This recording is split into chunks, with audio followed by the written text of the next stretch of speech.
السلام علیکم ورحمۃ اللہ وبرکاتہ۔ وعلیکم السلام ورحمۃ اللہ۔ نحمده ونصلي ونسلم على حبيبه الكريم الأمين العزيز الرؤوف الرحيم وعلى آله وأصحابه الأفضلين الأكرمين أجمعين، أما بعد، فأعوذ بالله من الشيطان الرجيم، بسم الله الرحمن الرحيم، وما علمناه الشعر وما ينبغي له إن هو إلا ذكر وقرآن مبين، صدق اللہ العظیم۔ حصول برکت کے لیے درود شریف پڑھ لیجیے۔ اللہم صلی وسلم بارک علی سیدنا و شفیعنا و حبیبنا و مولانا محمد معدن الجود والکرم وآلہ الکرام وابنہ الکریم وآلہ واصحابہ وبارک وسلم۔ صلاۃ و سلام علیک یا حبیبی یا سیدی یا رسول اللہ صلی اللہ تعالی علیہ وسلم۔ خدائے برتر لا شریک جل جلالہ عز و جل تبارک و تعالی و تقدس اپنے حبیب اعظم صلی اللہ تعالی علیہ وسلم کے حوالے سے ہر حال میں ہمیشہ خود بھی اور ساری خدائی سے مثبت سوچ، پازیٹو نظریہ کا طلبگار ہے۔ امام الانبیاء محمد عربی صلی اللہ علیہ وعلی آلہ واصحابہ وبارک وسلم کے حوالے سے کوئی بھی تنقیسی اور تنقینی کی دنیا کمپرمائز یا لچک خود بھی نہیں اور خلق خدا سے بھی نہیں چاہتا ہے۔ نعت گوئی اور نعت خوانی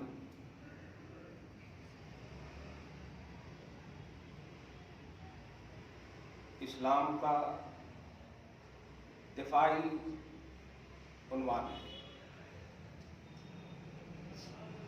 اسلام پر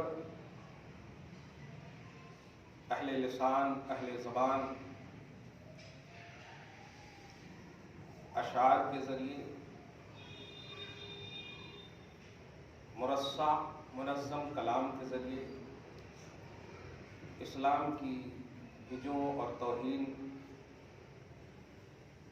اور شارع اسلام محمد الرسول اللہ صلی اللہ علیہ وآلہ وسلم کے باب میں تنقیص کرتے ہوئے ہجوں کے اشعار کلام مختلف موقعوں سے کہا کرتے تھے۔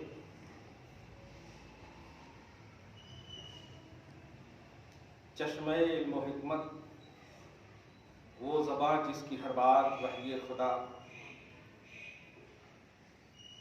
اس زبان نے اس وقت خود اور اسلام کے دفاع کے لیے اس صنف نازک اور اس عظیم عنوان کا استعمال کرنے کا حکم فرمایا۔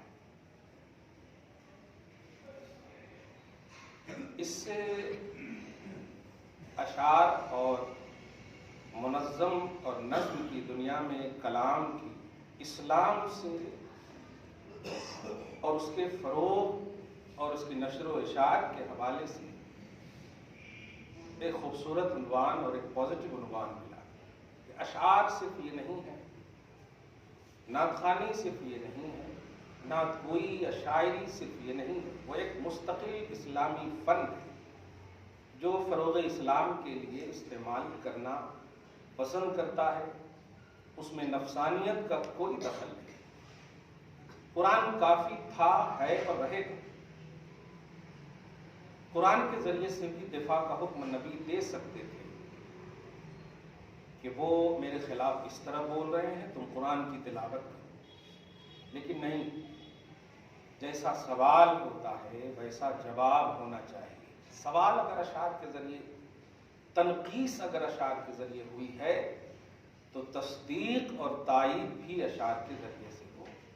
تو یہ ایک دفاعی عنوان جو بھی کہا میں نے، ڈیفینس کا ایک عنوان ہے شاعری۔ اسی لیے دو جمعہ سے ناگوئی کا معیار یہ تیسرا جمعہ ہے، اس میں پازیٹیو عنوان سے وہ باتیں میں کہوں گا، اور یہ میں اس لیے کہہ رہا ہوں تاکہ اس بات کو آپ سمجھیں کہ اسلام میں رہنے والا،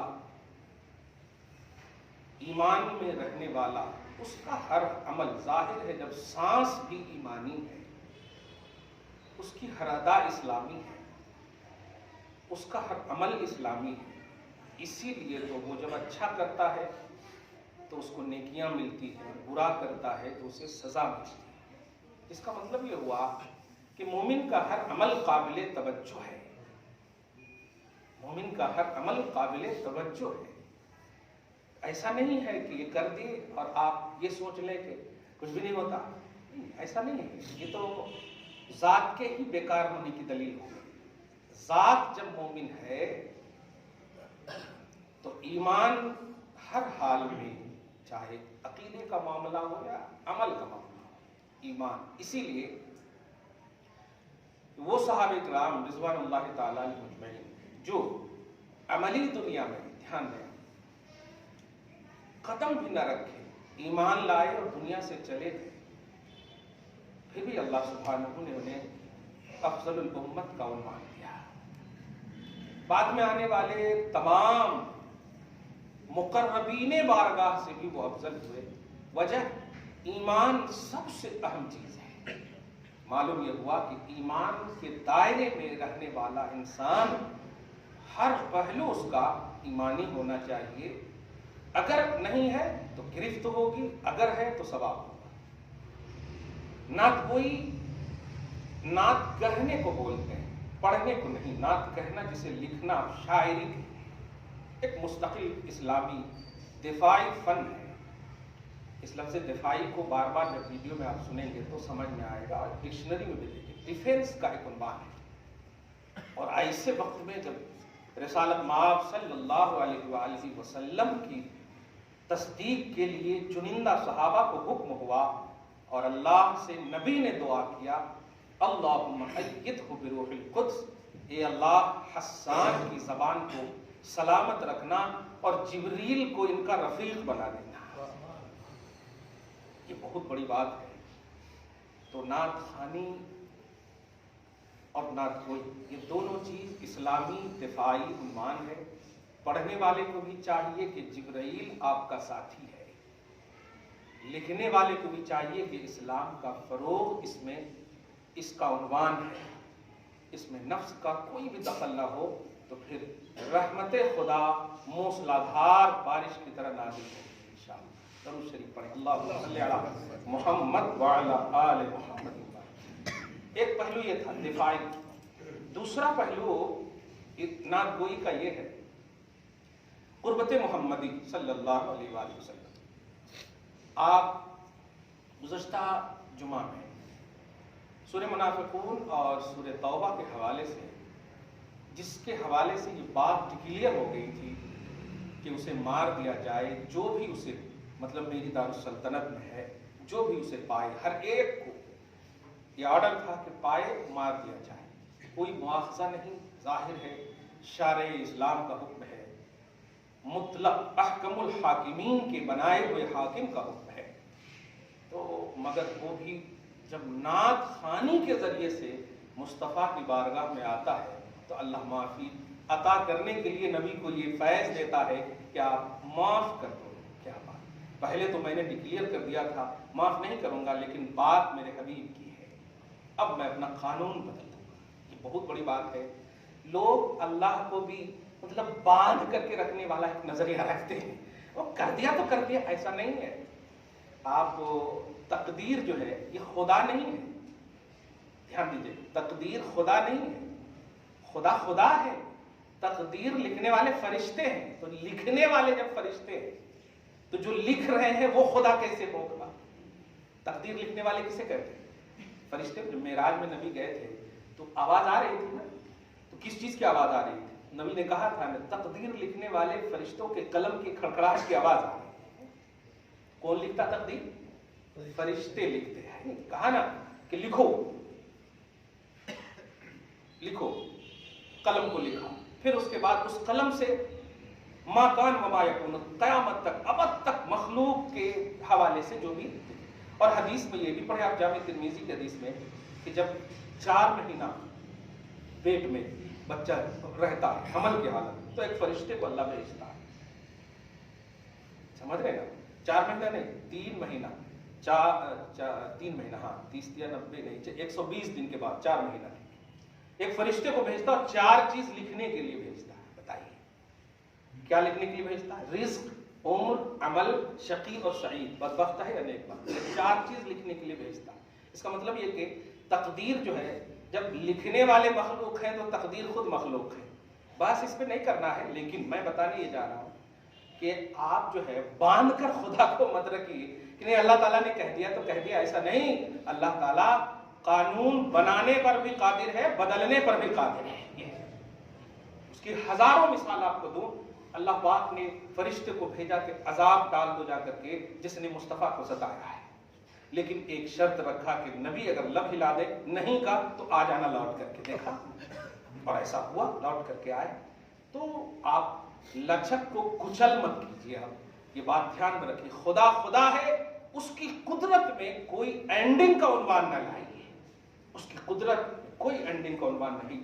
وہ فعال لما یرید ایسا ہے. آپ تو فاعل ہیں، وہ فعال ہے. فعال بولتے ہیں کرنے ہی والا ہے، وہ فاعل بولتے ہیں کر کے جو رک جائے. سمجھ رہے نا؟ فعال لما یرید، وہ جو چاہے کرے، جو چاہتا ہے کرتا ہے. اس کے کام میں آپ سوال نہیں کر سکتے، آپ جو کریں گے وہ سوال کرے گا. اگر آپ نے اس کے کام پر سوال کیا تو اس کا بھی سوال وہی کرے گا. اگر آپ دھیان رکھیے گا، ہاں آپ کریں گے تو آپ کا برا ہوگا، اور پھر سوال کریں سوچ لیجئے کیا کیا ہوگا. اس لیے تقدیریں بدل دیتا ہے اللہ تعالیٰ. اور یہی مفہوم ہے نگاہ ولی میں وہ تاثیر دیکھی بدلتی ہزاروں کی تقدیر دیکھی. وہ اس بخاری کی حدیث قدسی کا عنوان ہے کہ میں اس کی زبان ہو جاتا ہوں، میں اس کا ہاتھ ہو جاتا ہوں. وہ ہے مفہوم کہ یہ ولی کی شکل ہے، طاقت اس کے اندر میری ہے. بدلتی ہزاروں کی تقدیر کا عنوان یہ ہے. لوگ ایسا یوز کرتے ایسے نہیں ہو گیا تو ہو گیا. 50 وقت کی نماز ایک تقدیر تھی، صحیح ہے. موسیٰ علیہ السلام کی ایک گزارش نے 45 وقت کو بدلوا دیا. دیکھا آپ نے؟ یہ تقدیر کو سمجھیے. اللہ سبحانہ، ہاں جو حکم قطعی ہے آپ نہیں کچھ کر سکتے. اللہ چاہے تو آپ کو جمعہ کی نماز کا ثواب 1 کروڑ دے دے، آپ نہیں روک سکتے. اللہ چاہے تو آپ کے بازو والے کو آپ سے اچھا پڑھا ہے نہیں دے گا کچھ، آپ نہیں بول سکتے. آپ کی نماز قبول نہ کر کے آپ کو جنت دے دے اللہ چاہے، اور آپ کی مقبول نماز کو اور جنت نہ دے اللہ چاہے. یہ ہے. اسی لیے اللہ کی چاہت ہے اللہ اپنے فضل سے معاف کر دینا. یہ دعا کرنا، اپنے کرم سے معاف کر دینا. اس کے کرم کو تلاشیے، اس کے رحم کو تلاشیے. آپ اپنے عمل کو بیس بنا کر جائیں گے تو گئے کام سے ہو گیا. نہیں، یہ نہیں کرنا. خدا کا رحم، خدا کا کرم. درود شریف پڑھیں. اللہم صلی علی محمد وعلی آل محمد وبارک وسلم. اب جب یہ بات سمجھ گئے، مجھے دوسری یہ بات، پہلی بار کیا کہا میں نے کہ اس شاعری اسلامی دفاعی عنوان ہے. دفاعی ڈیفینس کا عنوان ہے. جب بھی کہیں شاعری ہو تو نفس آپ کا نہ ابھرے بلکہ اسلام کی اجاگری ہو اور آپ کے ایمان میں جلا ہو. اب ذرا جو سورہ یاسین کی میں نے ابھی تلاوت کی ہے اس میں ہے وما علمناہ الشعر، شعر کا لفظ ہے شین عین را. یہ میں اردو اس لیے بتاتا ہوں کہ عربی میں تو SHER شعر سمجھ رہے نا، اور وہ آپ اس کو بھی سمجھ جائیں گے، وہ شعر جو پھاڑنے والے ہیں. صحیح ہے. اور یہ شعر اس کو بھی سمجھتے ہو. انگلش جو ہے نا یہ تنگ زبان ہے، عربی خوبصورت زبان ہے الحمدللہ. سمجھ رہے ہیں؟ کیونکہ انگلش کا بانی لاٹ نکالے، اس کا بانی محمد رسول اللہ سبحان اللہ الحمدللہ رب العالمین، اس کا چہیتا.